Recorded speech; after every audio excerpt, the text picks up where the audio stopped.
Hi all, welcome back to my YouTube channel. ಎಲ್ಲರೂ ಹೇಗಿದ್ದೀರಾ? I hope ಎಲ್ಲರೂ ಚೆನ್ನಾಗಿದ್ದೀರಾ. ಸೊ ತುಂಬ ದಿನಗಳೇ ಆಗೋಯ್ತು ನನ್ನ ಯೂಟ್ಯೂಬ್ ಚಾನಲ್ಗೆ ಲೆಂತಿ ವಿಡಿಯೋ ಅಪ್ಲೋಡ್ ಮಾಡಿ. ತುಂಬ ದಿನ ಅಂದರೆ ತಿಂಗಳುಗಳು ಏನಾಗಿಲ್ಲ, ಜಸ್ಟ್ 1 ವೀಕ್ ಮೇಲೆ ಆಗಿರ್ಬೋದು.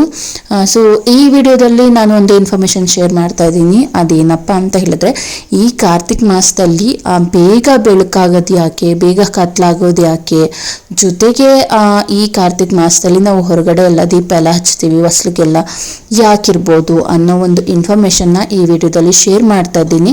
ಈ ವಿಡಿಯೋನ ಕಂಪ್ಲೀಟ್ ಆಗಿ ನೋಡಿ, ಇಷ್ಟ ಆದರೆ ಒಂದು ಲೈಕ್ ಮಾಡಿ. ಹಾಗೆ ಯಾರಿಗೆಲ್ಲ ಇನ್ಫಾರ್ಮೇಷನ್ ಗೊತ್ತಿಲ್ಲ ಅವ್ರಿಗೂ ಕೂಡ ಶೇರ್ ಮಾಡಿ. ನನಗೆ ಗೊತ್ತಿರೋಷ್ಟು ಇನ್ಫಾರ್ಮೇಷನ್ನ ನಾನಿಲ್ಲಿ ಶೇರ್ ಮಾಡ್ತಾ ಇದ್ದೀನಿ.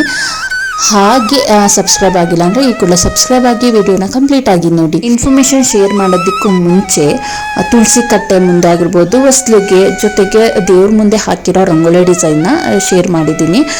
ಕಂಪ್ಲೀಟ್ ಆಗಿ ಈ ಡಿಸೈನ್ನ ನೋಡ್ಕೊಂಡು ಬನ್ನಿ.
ಈ ಕಾರ್ತಿಕ್ ಮಾಸದಲ್ಲಿ ಬಂದು ಡೈಲಿ ಪೂಜೆ ನಡೆಯುತ್ತೆ. ಅಂದರೆ ಹೊಸ್ಲಿಗೆ ಡೈಲಿ ದೀಪ ಎಲ್ಲ ಹಚ್ಚಬೇಕಲ್ವಾ, ಹಾಗಾಗಿ ಡೈಲಿ ಪೂಜೆ ಇದ್ದೇ ಇರುತ್ತೆ. ನಾನು ಕೂಡ ಡೈಲಿ ಪೂಜೆ ಮಾಡ್ತಾನೆ ಇದ್ದೀನಿ.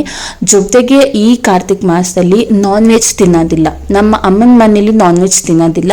ಬಟ್ ನಾನು ಮದುವೆ ಆಗಿ ಬಂದಮೇಲೆ ಹಸ್ಬೆಂಡ್ ಮನೆ ಸೈಡ್ ಏನಿದೆ ಅದನ್ನು ಫಾಲೋ ಮಾಡಬೇಕಾಗುತ್ತೆ. ಇವ್ರ ಮನೆಯಲ್ಲಿ ನಾನ್ ವೆಜ್ ತಿಂತಾರೆ, ಹಾಗಾಗಿ ನಾನು ಕೂಡ ನಾನ್ ವೆಜ್ ತಿಂತೀನಿ. ಬಟ್ ನಾನ್ ವೆಜ್ ತಿಂದ ಮೇಲೆ ನಾನು ತಲೆಗೆ ಸ್ನಾನ ಮಾಡ್ಕೊಂಡೇ ಪೂಜೆ ಮಾಡೋದು. ಬಟ್ ಡೈಲಿ ಪೂಜೆ ಮಾಡೋದನ್ನ ಬಿಟ್ಟಿಲ್ಲ ನಾನು. ಡೈಲಿ ಈ ಮಾಸದಲ್ಲಿ, ಈ ಕಾರ್ತಿಕ್ ಮಾಸದಲ್ಲಿ ಪೂಜೆ ಮಾಡ್ತಾನೆ ಇದ್ದೀನಿ. ಈ ಕಾರ್ತಿಕ್ ಮಾಸದಲ್ಲಿ ಯಾಕೆ ಹೊರಗಡೆ ದೀಪ ಹಚ್ಚಬೇಕು ಮತ್ತು ಯಾಕೆ ಡೈಲಿ ಪೂಜೆ ಮಾಡಬೇಕು ಅನ್ನೋದೊಂದು ರೀಸನ್ನು ಪುರಾಣದಲ್ಲಿ ತುಂಬಾ ಇದೆ. ಬಟ್ ನನಗೆ ಅದೆಲ್ಲ ಗೊತ್ತಿಲ್ಲ. ಸೈಂಟಿಫಿಕ್ ರೀಸನ್ನ ನಾನು ಶೇರ್ ಮಾಡ್ತಾ ಇದ್ದೀನಿ. ಸ್ಕೂಲಲ್ಲಿರುವಾಗ ನಮ್ಮ ಟೀಚರ್ ಹೇಳಿದ್ರು ಒಂದು ರೀಸನ್ನು, ಅದು ನನಗೆ ಅಷ್ಟಾಗಿ ನೆನಪಿಲ್ಲ, ಸ್ವಲ್ಪನೇ ನೆನಪಿತ್ತು. ಹಾಗಾಗಿ ನನಗೆ ಗೊತ್ತಿರೋ ಒಬ್ಬರು ಟೀಚರ್ ಹತ್ರ ಕನ್ಫರ್ಮೇಷನ್ ತಗೊಂಡು ಈ ವಿಡಿಯೋದಲ್ಲಿ ಒಂದು ಇನ್ಫಾರ್ಮೇಷನ್ನ ಶೇರ್ ಮಾಡ್ತಾ ಇದ್ದೀನಿ.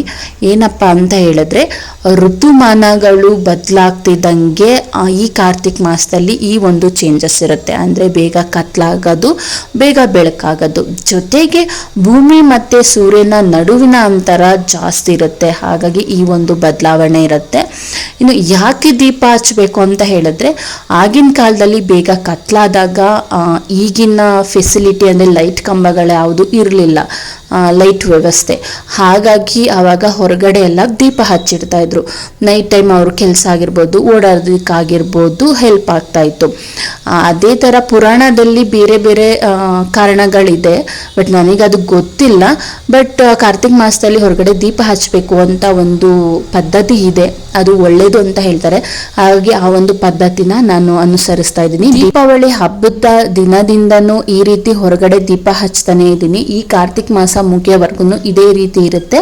ಇನ್ನು ಈ ಕಾರ್ತಿಕ್ ಮಾಸದಲ್ಲಿ ದೀಪ ಹಚ್ಚೋ ಒಂದು ರೀಸನ್ ಇಂದ ಮನೇಲಿ ಒಂಥರ ಪಾಸಿಟಿವ್ ವೈಬ್ ಇದೆ ಅಂತಾನೆ ಹೇಳ್ಬೋದು. ಯಾಕಂದ್ರೆ ಡೈಲಿ ಪೂಜೆ ನಡೀತಿದೆ ಅಲ್ವಾ, ಸೊ ಒಂಥರ ಚೆನ್ನಾಗಿದೆ, ನನಗೆ ಖುಷಿ ಕೊಡ್ತಿದೆ ಮನಸ್ಸಿಗೆ ಅಂತಾನೆ ಹೇಳ್ಬೋದು. ಈ ರೀತಿ ಕಾರ್ತಿಕ್ ಮಾಸದಲ್ಲಿ ಹೊರಗಡೆ ದೀಪ ಹಚ್ಚೋದೆಲ್ಲ ನಮ್ಮಮ್ಮ ಮನೆಯಲ್ಲಿ ನಮ್ಮ ಕೈಲಿ ಹಚ್ಚಿಸ್ತಾ ಇದ್ರು ನಮ್ಮಮ್ಮ. ನನ್ಗದು ತುಂಬ ಇಷ್ಟ ಆಗ್ತಿತ್ತು ಹೊರಗಡೆ ಎಲ್ಲ ದೀಪ ಹಚ್ಚೋದಕ್ಕೆ. ಹಾಗಾಗಿ ಹಸ್ಬೆಂಡ್ ಮನೆ ಸೈಡು ಇದೇ ರೀತಿ ನಾನು ಡೈಲಿ ಪೂಜೆ ಮಾಡ್ತಾ ಇದ್ದೀನಿ, ಮಿಸ್ ಮಾಡ್ತಾನೆ ಇಲ್ಲ ಒಂದಿನಕ್ಕೂ. ಒಂಥರ ಚೆನ್ನಾಗಿದೆ ನನಗೆ. ಇನ್ನು ಇವತ್ತಿನ ಈ ಪುಟ್ಟ ವಿಡಿಯೋ ಇಲ್ಲಿಗೆ ಎಂಟು ಮಾಡ್ತಾ ಇದ್ದೀನಿ. ಈ ವಿಡಿಯೋ ಇಷ್ಟ ಆಗಿದೆ ಲೈಕ್ ಮಾಡಿ, ಶೇರ್ ಮಾಡಿ, ಹಾಗೆ ಹೇಗಿದೆ ಅನ್ನೋದನ್ನ ಕಮೆಂಟ್ ಮೂಲಕ ತಿಳಿಸಿ. ಹಾಗೆ ಸಬ್ಸ್ಕ್ರೈಬ್ ಆಗಿ, ನಿಮ್ಮ ಒಂದು ಸಬ್ಸ್ಕ್ರೈಬ್ ನನಗೆ ತುಂಬಾ ಹೆಲ್ಪ್ ಆಗುತ್ತೆ. ಮತ್ತೆ ನಾನು ನೆಕ್ಸ್ಟ್ ವಿಡಿಯೋದಲ್ಲಿ ಸಿಗ್ತೀನಿ. ಅಲ್ಲಿವರೆಗೂ ಥ್ಯಾಂಕ್ ಯು ಆಲ್.